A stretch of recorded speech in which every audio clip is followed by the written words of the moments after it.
Hey guys, today I'm here to talk about how to solve really basic AP physics problems.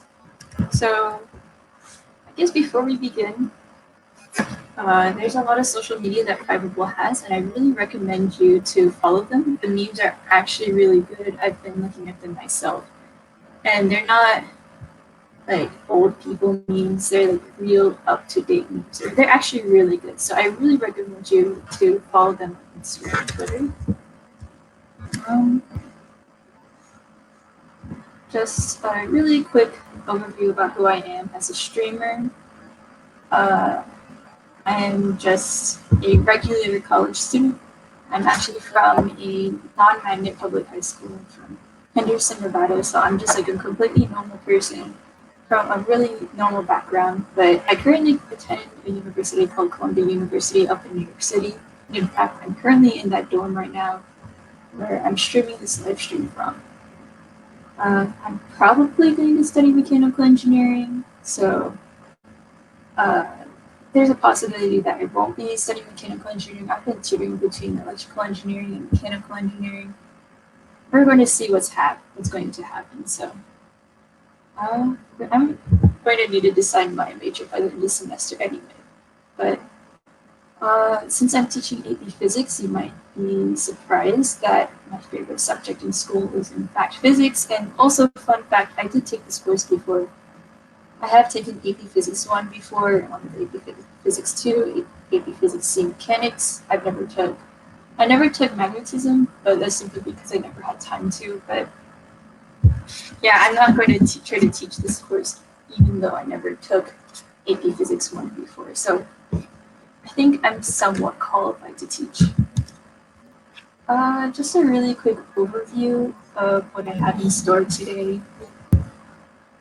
It's not really complicated. On today's schedule, usually I want to do like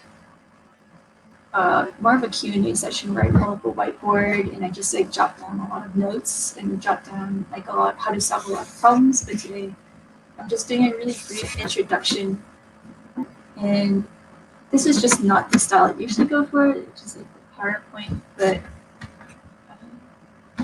that's only going to be for today.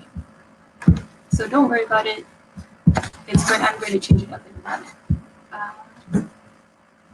Let's see. So first off, I'm going to talk about different types of Physics 1 questions. So I've taken this test myself before, so I know what these questions are like. I know how to approach these questions. How I personally approach them, I feel like students and teachers have very different ways to approach the test. And sometimes I feel like my teacher doesn't really understand what it's like to be sitting inside the classroom and actually taking a test rather than teaching it. So coming from someone who's taken this test and like sat down and studied for it, I feel like I have very different insight into what it's like to be an AP Physics student and just some classic problem solving strategies, general philosophy of how I approach AP Physics as a whole. There are 50 questions in total. 50% of your test score is on these multiple choice tests. It's an hour and a half, which I think is like quite a bit because you have a minute and 48 seconds per question. It's a lot of conceptual questions that you really need to understand the content for in order to be able to answer. So I feel like a lot of kids believe that they can BS their way through a lot of AP Physics content, but they don't need to fully understand that they can manipulate the equations well enough, but not understand what they are.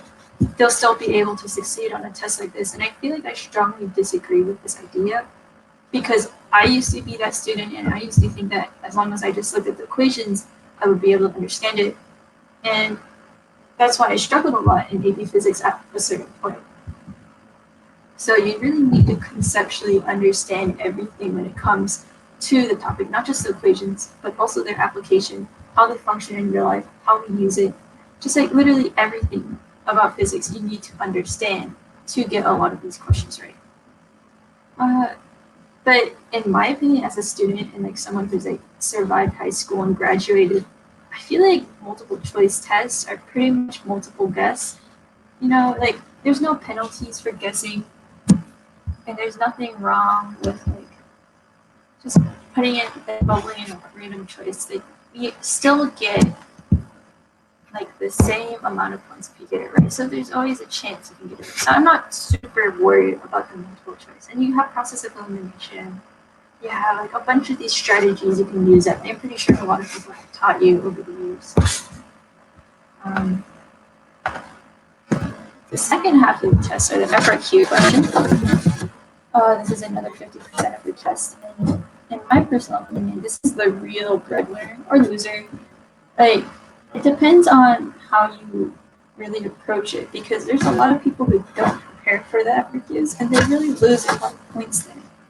But I feel like if you know a couple of tricks to the FRQs, or you know like what they're looking for, you know, understand the physics behind it, I think this is where you can get most of the points, because a lot of the multiple choice questions can be tricky, whereas the FRQs, I feel like there's less leeway to be tricky. But if you don't understand it, you lose the entire question.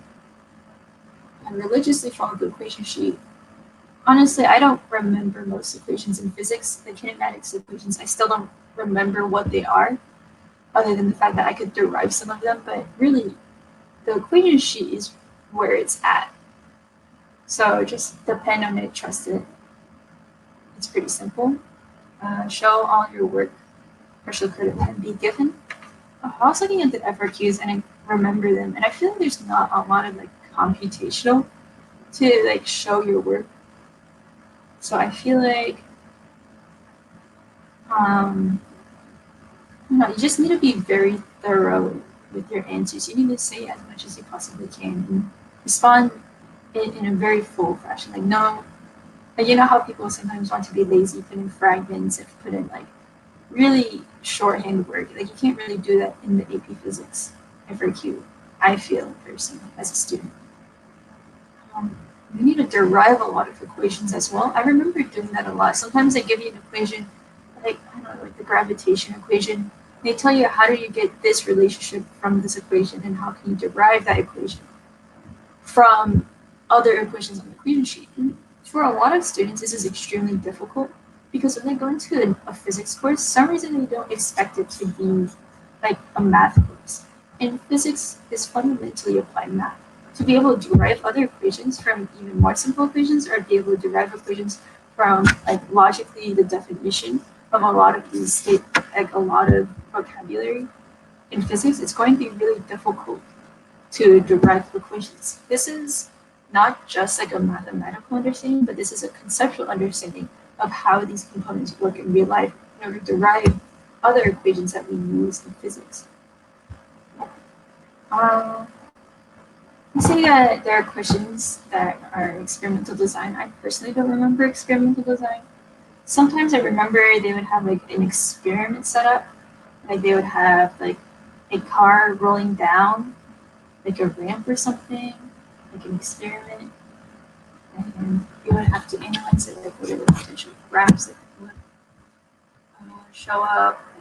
There's a lot of different things you can ask for experimental design. And I don't think that necessarily means you need to understand like how a physics lab environment works. I feel like that is mostly just understanding how concepts can be applied into real life.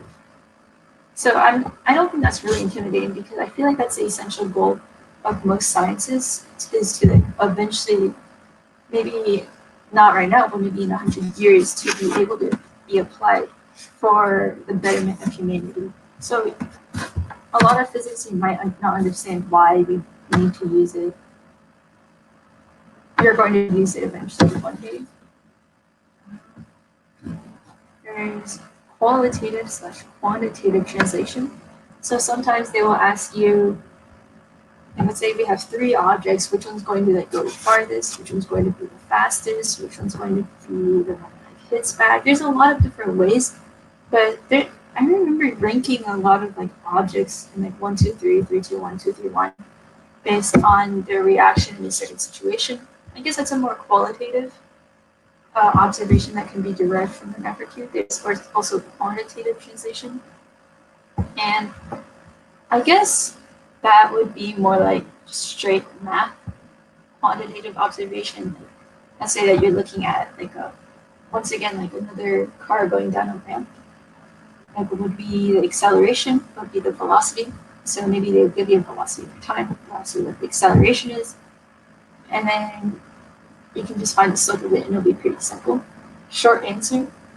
Sometimes they ask you to elaborate like why you choose this answer, like why is the acceleration this, why is this location placed here. And there's honestly a huge variety of FRQ questions that can be available in these FRQs. Honestly, they throw a lot of curveballs. There's been a lot of times where I saw a question and I've never really seen it before. But as long as you're very logical, think about the physics applied to that situation, as long as you really understand physics, I feel like you'll be fine.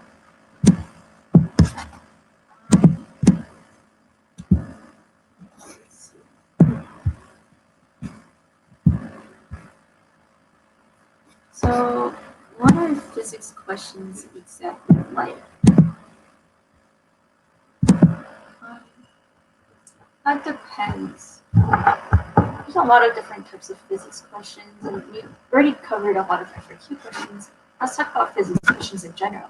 There's a lot of conceptual questions, a lot of derivations, there's a lot of calculations. And I feel like those are the three main types of physics questions that exist in the general like physics education world. So I guess I'm supposed to talk about how to apply them. Conceptual questions.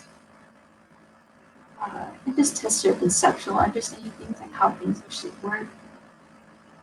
And it's just to make sure that there's no surface level understanding. It's a deeper and more like comprehensive level of understanding. Frequently ask for graphs. If you understand the graph of an equation, it's very likely you would understand the behavior. It's like a lot of word logic problems, like diagrams, graphs, a lot of math, just a lot of logic in general. I feel like physics makes a lot of common sense when you really take a step back. Right? Calculation. I think calculation is definitely the easiest because you have a cheat sheet, you have an entire equation sheet, and it's always in front of you, it's always available for you to use, and you don't really need to, as long as you know what the equation is, you don't really need to think hard. Just go plug and chug and you're done. You're done, you already have your equation, have your solution, and you just throw it out. However, this can be difficult if you don't understand what the questions are. That goes back to the conceptual understanding of physics. Do you understand what these equations form, and do you know when to use them? And once you have a conceptual understanding, you can have an ability to apply it in calculation. But in reality, it's just really easy to plug and chug. Derivation. I feel like AP Physics doesn't do a whole lot of derivation. I've definitely seen it before. There's like some of it, but not a whole lot. I feel like this is a lot more heavy in college-level physics courses. And like it's just really good to use because if you're able to derive an equation, you most definitely are able to conceptually understand it. And if, in fact, it actually enhances your conceptual understanding of an equation. Like if you know how a kinematic equation is derived, you're more likely, like you'd be more likely to understand how to apply it. Is basically what I'm trying to say. So it's the same thing. I think it's the same thing as calculation, right? You're given all the equations on the equation sheet. You're given all the information you need. All you need to do is understand the math behind it, and you're able to solve it quite simply. They might ask you, how did we get this other relationship? How did we get this equation in this specific situation? How did it turn into a different type of equation? And for that, that's very situational. But once again, that goes back to the conceptual understanding of the situation. How do you know which variables are used in a situation? How do you know which variables are not? That's just simply meaning that you need to understand the concept at a deeper level. So when you take a step back from it, I don't think physics is really hard. And this isn't me saying that from a really like well-learned position. I've only been learning physics for 2 years now. Like I only took physics my senior year and my freshman year of college.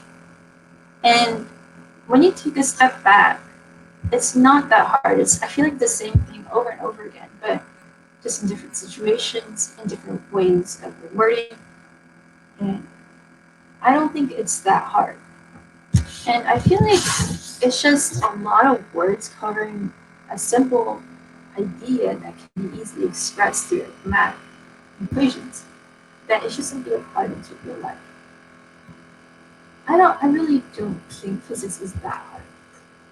Um, in my opinion, like I know we've been focusing a lot on what is on the AP tests, what we're expected to see, what we need to study for these tests, what these tests are looking for.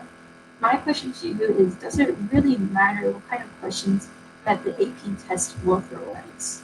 Because in my personal student experience, I've never really studied for a test. I never really was a big fan of practice tests until like 1 or 2 days before the AP test. I mostly just studied physics as hard as I could and as comprehensively as possible.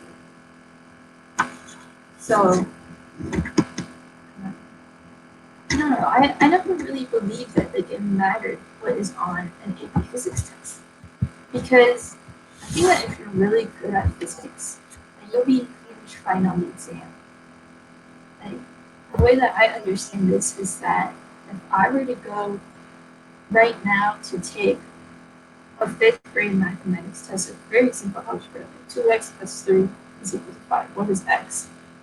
I'm going to ace that exam. I don't really care I don't really care what type of exam it is. I don't care about what kind of questions they throw at me. I will know how to solve a fifth grade level like, math test because I simply understand mathematics that well to not be concerned what they're going to have. And I think as an AP physics student, I feel like this is how we should be approaching the test. We should understand the content so well that we don't need to care about what types of questions they have, the types of FAQs they have.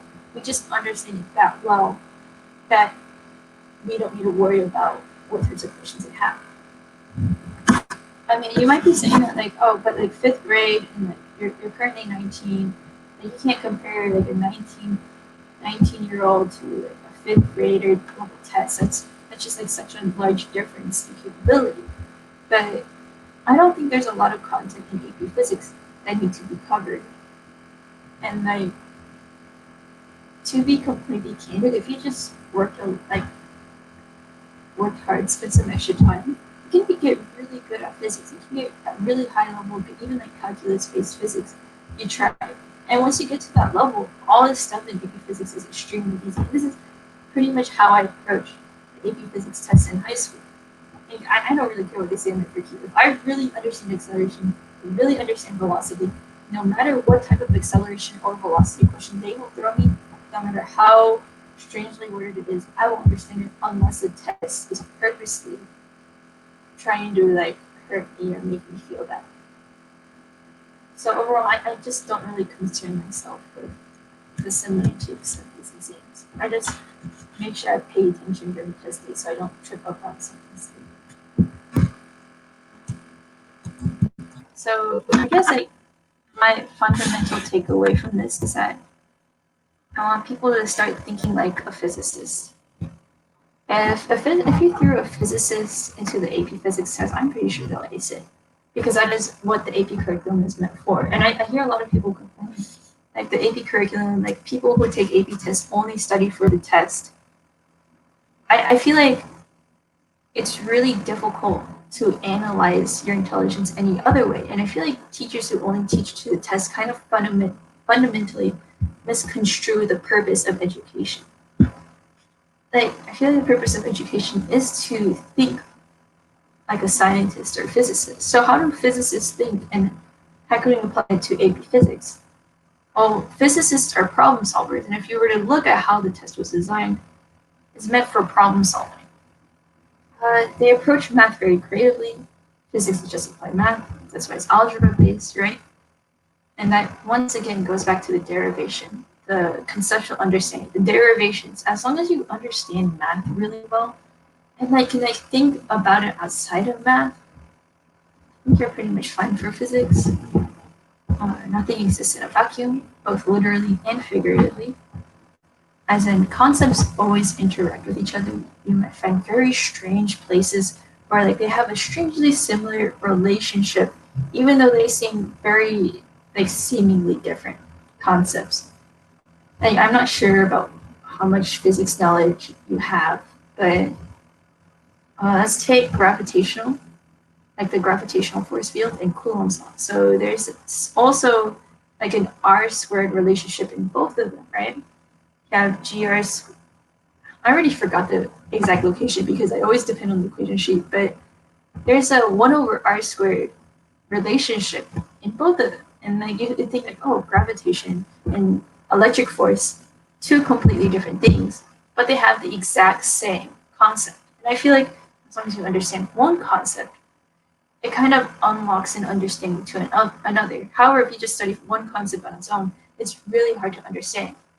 You need to understand how things connect with each other and how kinematics can relate to energy, or how that relates to rotational motion, how that relates to gravitation, how that relates to friction, and a lot of different things because like simply nothing exists in a vacuum. And these concepts that we use inside AP Physics, like what we call kinematics, what we call mechanics, what we call like, I don't know, like kinetic energy, potential energy, all those things exist outside in the real world. And the reason why they're differentiated between one another is because we as people put names to them. So at a very fundamental level, everything is connected. The separation is created by us human beings. And that is kind of a limitation to our thought process. I guess my last recommendation had how to think like a physicist in AP Physics. To be really passionate. I really like physics. Even though there's probably no one on the stream, I'm gonna still talk about how much I love physics. But physics is actually really cool, and problem solving is really satisfying. And I feel like people who are passionate about physics tend to be the ones who score really high. So I don't really care if you're taking AP Physics for a requirement class or taking physics for like just taking physics for like your school, you need to fill up a spot. You're probably never going to use physics again. You're probably not even a STEM student. I feel like these concepts are still very interesting and very relevant to our day-to-day lives. And once you understand a lot of physics, you can see how it plays out inside the real world. And in fact, it's very beautiful. It kind of informs our understanding of like who we are and like our place in the universe. Like, that's why I find physics to be so cool. Like you can look at like when you're just driving a car and you say you're accelerating, you think about how much energy that takes for you to accelerate. When you like drop something, you think about how much kinetic energy is dispersed within the object and how that would affect how it shatters. It's like a lot of things you can think about in physics. And it just relates to everything in the real world, like equilibrium, statics. Everything is so cool out there. And everything is just out there for you to look at, and there's an equation to describe it. And it's so beautiful and predictive that, I don't know, personally, I really enjoy it. And it's so satisfying when you see how one equation relates to another and how you can predict other behaviors and see that connection. It's always really nice to have.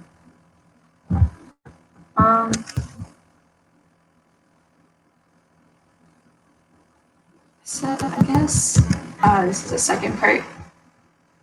Drawing diagrams is really essential because it's a visualization of your problem, and I guess like physics,